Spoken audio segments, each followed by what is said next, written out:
Hello, everyone. Today, we're diving into a surprising article titled Grandma in Trouble for Traditional Punishment. This story explores how a Turkish grandmother's attempt to use a traditional form of discipline led to unexpected legal consequences. We'll look at how cultural practices can sometimes clash with modern laws and what this means for families. Let's get started. Before we move forward, let's take a moment to reflect. Sometimes the ways we were raised don't always match up with modern expectations. What was once considered normal can now be seen as outdated or even illegal. This brings us to the concept of cultural norms versus modern laws. Around the world, traditional forms of discipline, like hitting children with a slipper, are still practiced. In Turkey, it's called the terlik, and it's seen as a common way to correct behavior. But what happens when these cultural practices meet modern legal standards? In our article, a grandmother found out the hard way when her attempt to discipline her granddaughter ended with a prison sentence.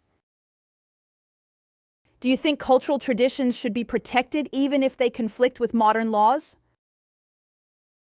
Traditional forms of discipline like la chancla or the terlik are common in many cultures. They are seen as symbols of tough love, a way to correct behavior with a physical reminder. But as societies evolve, so do our ideas about discipline. In the case of the Turkish grandmother, her attempt to use the terlik on her adult granddaughter led to a prison sentence for kidnapping and violence. While the grandmother saw it as discipline, the law saw it as a violation of personal rights. This story highlights the growing divide between cultural norms and legal boundaries in the modern world. Now, to understand this article better, we need to familiarize ourselves with key vocabulary. We'll go over 3 important expressions, learn their meanings, and see them in action with example sentences. Let's start with the word menace. This verb means to threaten or make someone feel afraid. In the article, different objects like sandals or slippers are used to menace children as a form of discipline. Here is an example. The dog menaced the mail carrier by barking loudly and chasing after him. Next, we have hijab. This noun refers to a head covering worn by some Muslim women as a part of their religious practice. In the article, the grandmother was described as wearing a hijab, showing her conservative lifestyle. Here is an example. Many women wear the hijab as a symbol of their faith and cultural identity. Finally, let's look at collarbone. This noun describes the long, curved bone that connects the arm to the body, located near the neck. In the article, Viral was described as having a tattoo just below her collarbone. Here is an example. She broke her collarbone during a bicycle accident and had to wear a sling for weeks.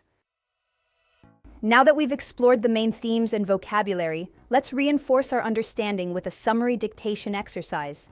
Listen carefully and fill in the blanks. In many cultures, hitting kids with a sandal or slipper, known in Spanish as la chancla, is considered a tried-and-true disciplinary method. That's also true in Turkey, where it's known as the terlik. Recently, one overprotective Turkish grandmother tried to prevent her 18-year-old granddaughter from going out by locking her in the house and hitting her with the terlik when she tried to open the door. Unfortunately, doing this to a legal adult is considered kidnapping, and Grandma has been given prison time. Let's check the answers and review what each word means. The first answer is tried and true. It describes something that has been tested and proven to be effective. The second answer is overprotective. This means being excessively concerned with keeping someone safe. The third answer is legal. It refers to being recognized or allowed by law. The fourth answer is kidnapping. This is the unlawful act of taking or holding someone against their will. The fifth answer is prison time. It means serving time in jail as punishment for a crime. Well done, everyone! Today, we explored how traditional forms of discipline can sometimes clash with modern legal standards. We learned about the Turkish grandmother whose use of the terlik led to legal trouble, reflecting how societal norms are evolving. Now, I want you to think about this. In what situations is it important for parents to give their children tough love? Give reasons. We'll discuss your thoughts in our next session. Until then, happy reading!